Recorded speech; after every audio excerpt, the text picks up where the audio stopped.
Vale, vamos con la parte de alteraciones del pescado y del marisco. Agentes causantes, mecanismos de transmisión e infestación, contaminaciones y toxinas. Vale, pueden constituir un problema grave de salud pública.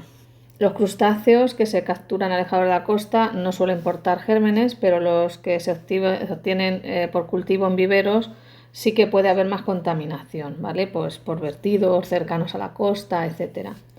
Ha habido brotes importantes de intoxicación, pues eso, procedentes de residuos terrestres, incluso de mariscos cocidos, porque lo que puede haber es una toxina, ¿vale? Producida por microorganismos o absorbida del agua.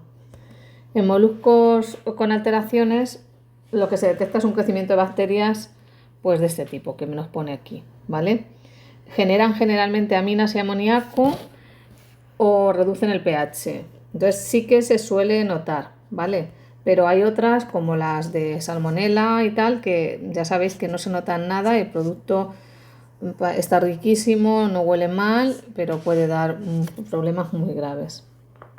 Puede dar, pues eso, cuadros febriles, como pone aquí, tifus, ¿vale? O paratifus, hepatitis, etc. Los mejillones crudos también pueden ser un problema. Entonces, si normalmente no se consumen crudos, pero sabéis que algunos como las ostras que sí, entonces lo que hay que estar es súper seguro de que está sin contaminación, se ha criado en un sitio seguro, se ha depurado, etc. Las biotoxinas marinas que genera en el plancton, las mareas rojas, que se hablan a veces, que está por ahí abajo, son muy tóxicas, son neurotoxinas, afectan al sistema nervioso, también al tubo digestivo y puede darse la situación de que se reproduzcan muy rápidamente y se dé lo que se llama eso que os he dicho, la marea roja, y entonces esos días no se puede recolectar esos mejillones almejas, ¿vale? Porque como filtran mucho y se alimentan de estos organismos, las toxinas se les fijan a ellos en su aparato digestivo o en el sifón y al ser consumidos por nosotros, pues es cuando tenemos el problema, ¿vale? Son neurotoxinas potentes, ¿vale? Pueden llegar a provocar la muerte. Tenéis ahí un vídeo sobre la marea roja. De vez en cuando, pues cuando se detecta, se para la recolección de mejillón, por ejemplo, y ya no se puede hacer hasta que el agua se hagan controles y esté limpia otra vez. Vale, las medidas preventivas más importantes para evitar intoxicaciones relacionadas con pescados y mariscos son las siguientes. Utilizar solo pescados y mariscos con una garantía sanitaria reconocida, que procedan de lonjas, donde hayan sido inspeccionados. Los moluscos tienen que estar provistos de etiquetas que garanticen haber pasado por la depuración o unos análisis que garanticen que no tienen toxinas. La mayoría de los mariscos deben encontrarse vivos en el momento de la compra, ya eso es una garantía, pero aún así podrían tener ciertas toxinas si el origen es desconocido.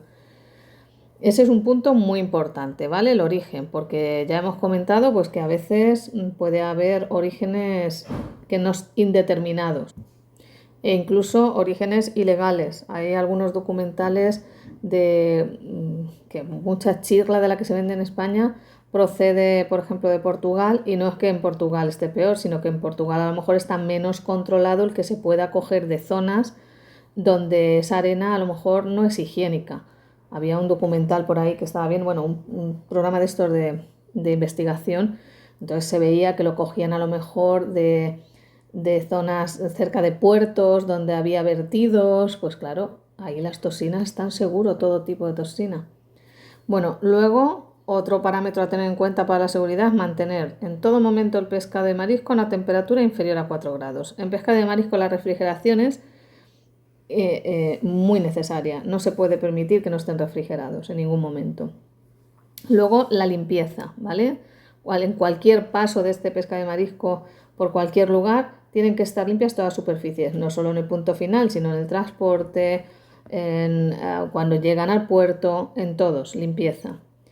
Y respetar los parámetros de tiempo-temperatura en el procesado de pescados y mariscos. Controlar la calidad higiénica del hielo. El hielo, alguna vez lo hemos dicho, muchas veces la gente se piensa que por estar frío ya no contiene microorganismos. El hielo es agua. Si el agua tenía microorganismos o toxinas, las va a tener después cuando se descongele y las va a pasar al producto. Mirar, aquí está el enlace del marisco ilegal, yo creo que es ese. Pero igual esto es un trocito solo, hay un programa entero. Vale, el pescado y marisco pueden proceder de la captura en el mar por parte de los barcos pesqueros o bien de cultivo en granjas marinas o de agua dulce, como hemos dicho. El del mar recién capturado no contiene muchos gérmenes patógenos, sin embargo en las etapas posteriores sí que se puede contaminar, por lo tanto hay que seguir con estas normas que acabamos de decir siempre. Desde el momento de la captura, los pescados o mariscos pueden sufrir contaminaciones de los tres orígenes: físico, químico y biológico. Físico, pues algunos moluscos con concha pueden tener restos de arena o piedras en su interior. Químico, los peces de mayor tamaño, por ejemplo el atún, pez espada, tiburón, pueden acumular a lo largo de su vida cantidades importantes de metales pesados, esto está mal, va junto, como plomo o mercurio, porque van acumulándose en sus partes grasas. Provienen del medio en el que vive. Tenemos el mar muy contaminado, ya lo hemos comentado una vez, y se va acumulando esos metales pesados. Hay otros peces que son tóxicos por propia naturaleza, como por ejemplo el pez globo, ya lo sabéis. En los moluscos como los mejillones u ostras pueden estar las toxinas que acabamos de ver, marinas, que también son químicas. Los que proceden de acuicultura también pueden contener restos de medicamentos veterinarios y por lo tanto sería una contaminación química también. Biológico, pues podemos distinguir entre que pueden contener parásitos, el más frecuente y súper famoso ya hoy en día es el anisakis, que está en ellos, en sus tejidos, ¿vale? Sobre todo en algunos órganos, y si no lo consumimos nosotros vivo, porque el pescado esté crudo o poco cocinado, nos puede producir bastantes trastornos, ya lo conocéis un poco, ¿vale? Los parásitos normalmente, al ser seres pluricelulares, se destruyen con el cocinado y con la congelación, pero larga, no vale 24 horas, ¿vale? Más tiempo. Al principio eran 48 y ahora me parece ya que son 72, porque se ha visto que a veces con 48 todavía alguno ha sobrevivido. También puede haber virus. Los moluscos de concha pueden transmitir, por ejemplo, la hepatitis A, si está en el agua el virus, ¿vale? Por eso hay que tener mucho cuidado con todo lo que está cerca de la costa y las aguas residuales que se están vertiendo, porque puede haber virus, ¿vale? Bacterias, las más peligrosas, pues Salmonella, Clostridium, Vibrio, vamos, muchas. Generalmente todas esas contaminaciones tienen su origen en la cría de peces y moluscos en aguas contaminadas. Y una cosa que ya creo que os he comentado, por ejemplo, fue cuando estuvo todo el escándalo del panga. El panga de por sí no es un pez malo, tiene una carne buena, está bueno de sabor porque es muy neutro, pero el panga que tenía problemas fueron unos criaderos de panga que estaban en Vietnam y que no guardaban ninguna medida higiénica. El agua estaba muy contaminada porque no había buena circulación del agua, entonces ahí había los residuos de la comida, los residuos de la defecación de los propios animales. El río ya venía con residuos porque a esos ríos vierte todo el mundo todo lo que quiere, las fábricas, las poblaciones, etc.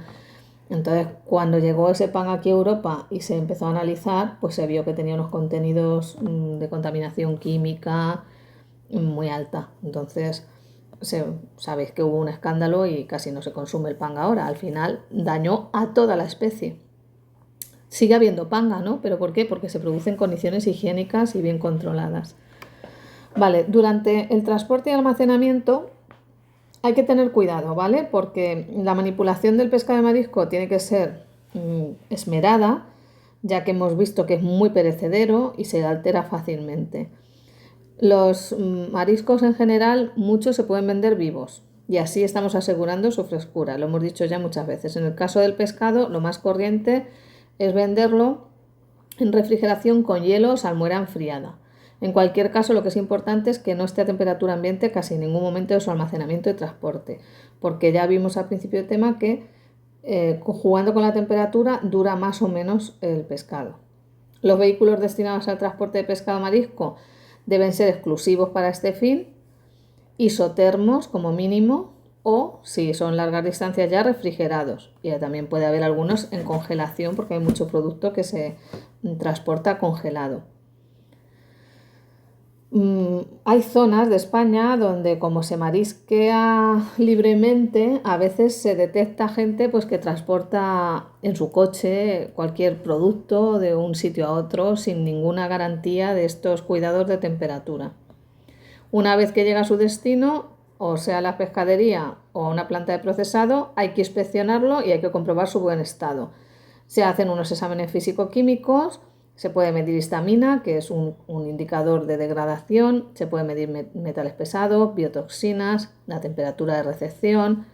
En las pescaderías no se puede hacer todo eso, pero se hace un examen organoléptico, color, olor, firmeza, presencia en general, la documentación que lleva, el etiquetado, etcétera.